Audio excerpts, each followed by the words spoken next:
Hello! If you're watching this, I am already in Utah for a film festival. How can I be in two places at once? Well, my friends, I recorded some videos before I left. Hey everyone, I'm Nikhil with Shelf-Esteem, and this is this week's Reading Roundup.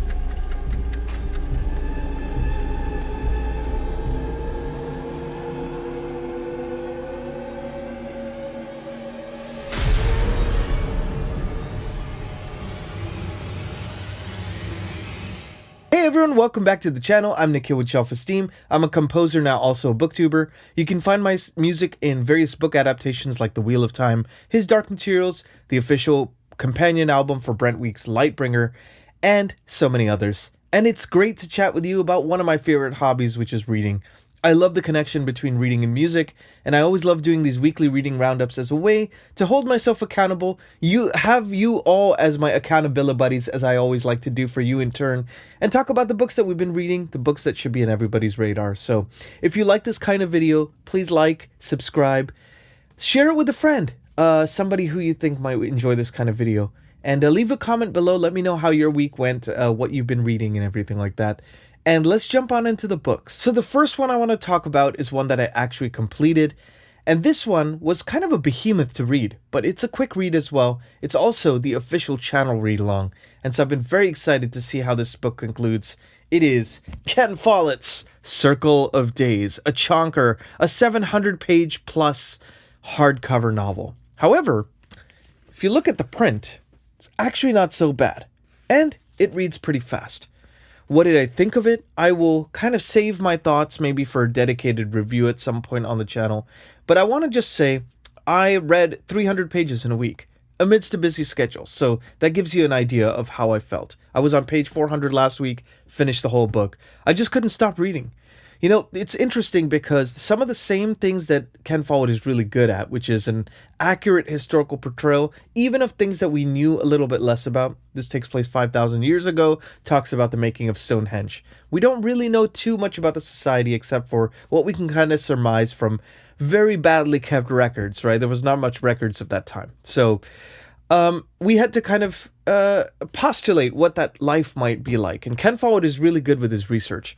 But that same idea of tackling this kind of a project, right, of looking 5,000 years into the past also comes with its own limitations. Because we didn't know as much about that time of history, you know, there wasn't as much deeply that Ken Follett could explore. Also, the types of people that were around at that time and what their kind of struggles were much more rudimentary and less nuanced than ours are. Of course, most of the skirmish is going to be about land, about food, right? And so, you know, it's more of a survival nomadic culture. And so it's hard to write about something like that and make it compelling. Yet Ken Follett did that in this. I really felt like his character work was fantastic and on full display here, as he always does. And it reads super fast.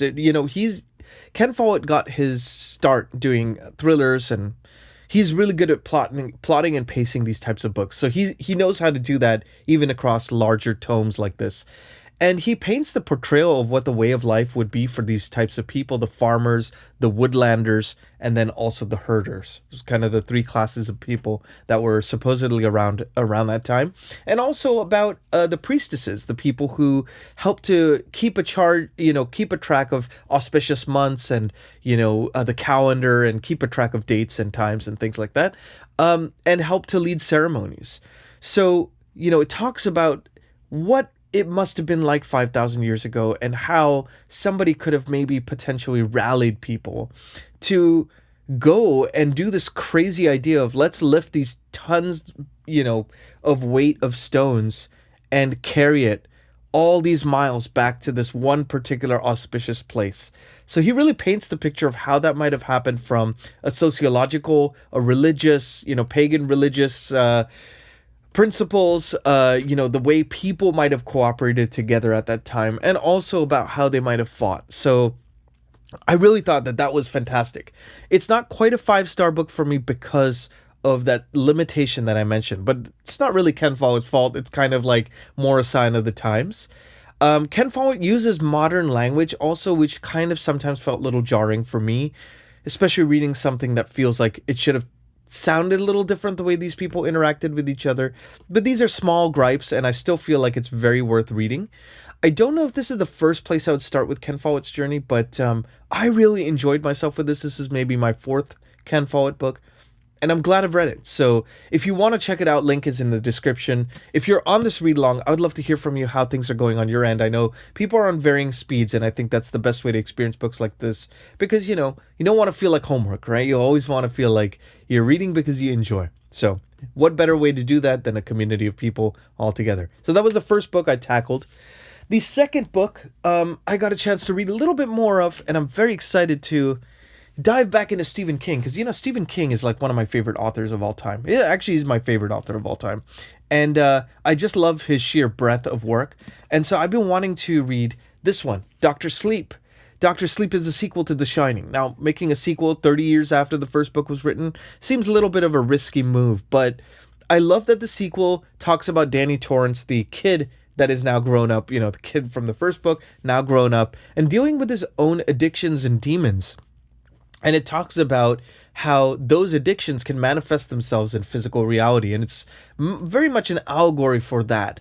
And it's also about rehabilitation, you know, something that Stephen King, of course, he's famously went through. So I think he writes a lot of himself in this. And I just love its portrayal of that. So I'm a couple 100 pages in now. It's a 500-page book, so about halfway through. And I'm really enjoying it. Is this a mind-blowing, mind-bending Stephen King novel? No, I wouldn't say that, but it is a solid entry. Definitely not one to miss. So I will be reporting back to you on how this has been going, but very excited to jump in again with both feet and probably finish this off. So that is what I got a chance to read there. Let's talk a little bit about another book that I got a chance to read, maybe about the 40% mark now. And I've been having a blast with this book. This is a book that I have been reading with Cliff from Cliff's Dark Gems. We have been tackling Matthew Corbett series, a 10-book epic historical fiction novel series set in around the early 1700s. This is by Robert McCammon, fantastic author. If you like Stephen King, gotta check out McCammon. They are birds of a feather. And you know, this is about a magistrate's clerk turned private investigator, problem solver, kind of one of the first detectives in the U.S. And some of the events in the fifth book ended up making you feel like, wow, this might change the series completely. And this sixth book, Freedom of the Mask, goes in territories that I have not expected the series to go. And it really becomes a Matthew Corbett story, in that you get to know his character a little bit more. You know, you get more insight into what he is going through, both situationally and then also just how his character's evolved since even book 5. So it's really great to see. It goes in wild territory, this one. And this is one of the high points of the series to me so far. And I think Cliff, you know, we've been going back and forth and talking about it, and we're both having a ball with this. He's way further than me. I think last mentioned he was at the 80% mark. So I got some catching up to do, but I can't tell you, you know, when you get to a sixth book in a series of a 10-book series, you could just imagine the pace gets a little wonky, you know, things are a little bit, maybe a little long in the tooth, you know. Never feels like this. Robert McCammon is just a solid author.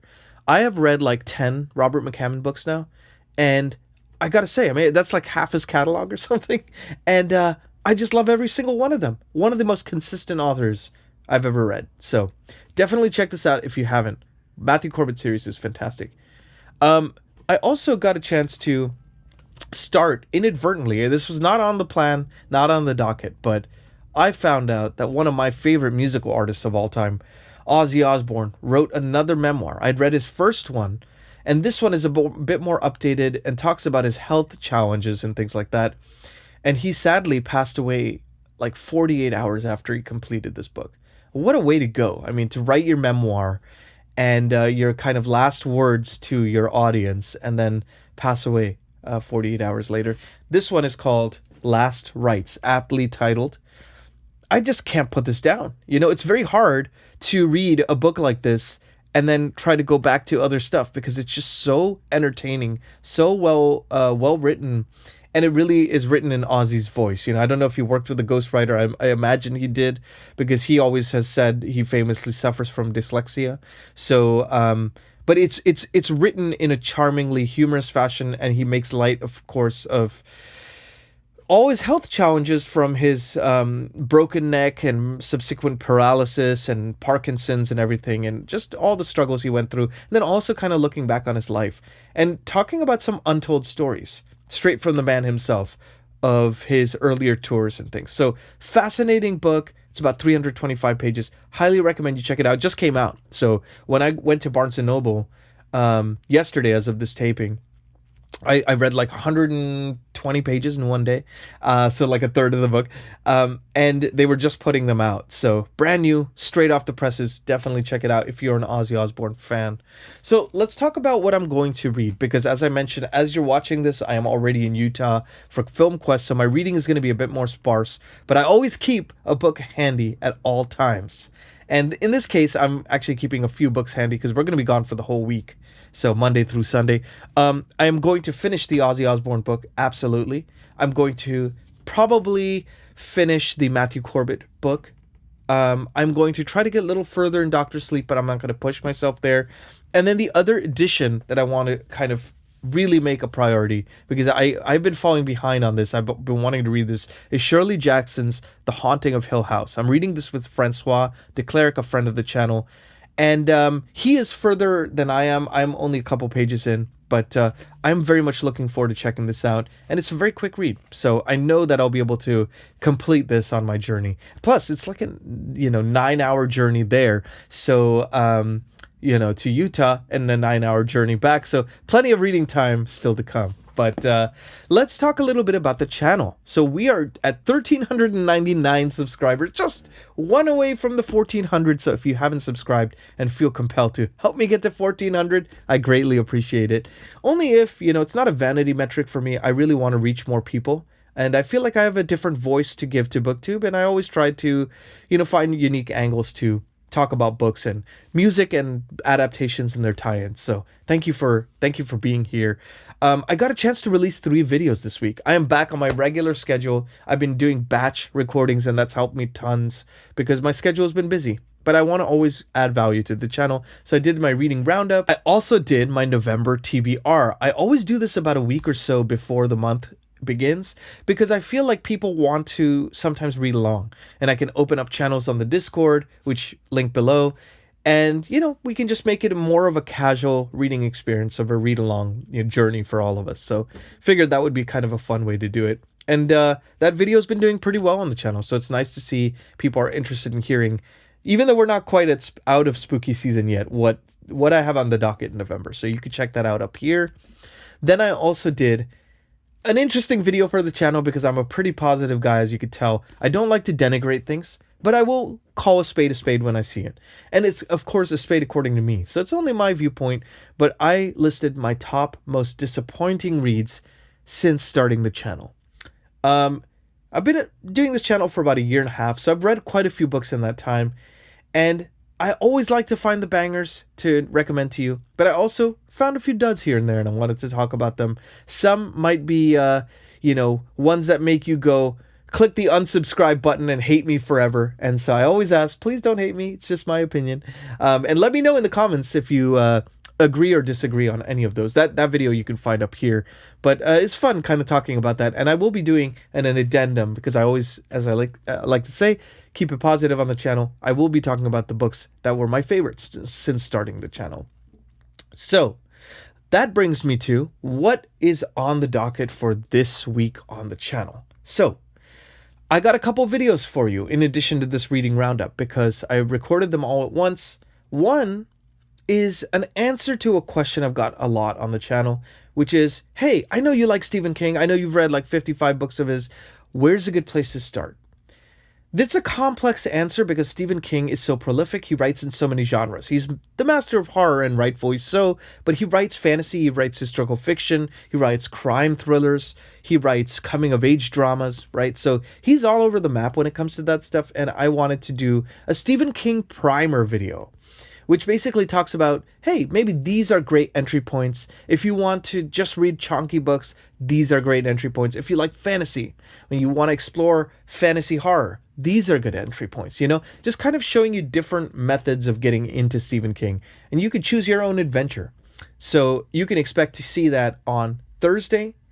On Saturday, I'm going to do an addendum to that most disappointing reads video, and I will do my top reads since starting this channel. So I hope you enjoy those videos as we go. Let's talk a little bit about the music front and my life kind of situation for this week. So as I mentioned, getting ready for this Utah trip, I'm going to Film Quest because a film I co-produced and also scored called The Conduit is playing there and is up for a bunch of awards, which was really nice to see. And it's been a blast. So we're all going to go together, and we will already be there, presumably, as of this taping. And, as you see this, and spend basically a week there networking, going to see other films, and spend some time in Utah. So very excited about that. I've been wrapping up some projects here before I leave. So I was working on a game prototype, did an official main theme for that, had a great spotting session meeting on a nature docuseries, kind of getting started with that. Working on Linda's game, kind of putting the final pieces of the puzzle together so that they can get that prototype ready to start pitching to investors. So fingers crossed, please send all your loving energy our way as we kind of embark on that journey. And it's been an exhausting but fun week as always. And it's just really great to chat with you all. So it's one of my favorite parts of the week is being able to do these videos and get to initiate conversations with you. So why don't you do me a favor and let me know how your week went. Did you read anything cool? Let me know in the comments, in the Discord. Feel free to join any of the read-alongs and things that are going on. And in case you are still in spooky season mode, I have a spooky season playlist down here, which you could check out as well, with all my Stephen King and horror related content. I'm Nikhil with Shelf-Esteem. Be good to yourselves, be good to each other. I will see you as always on the next video. Take care.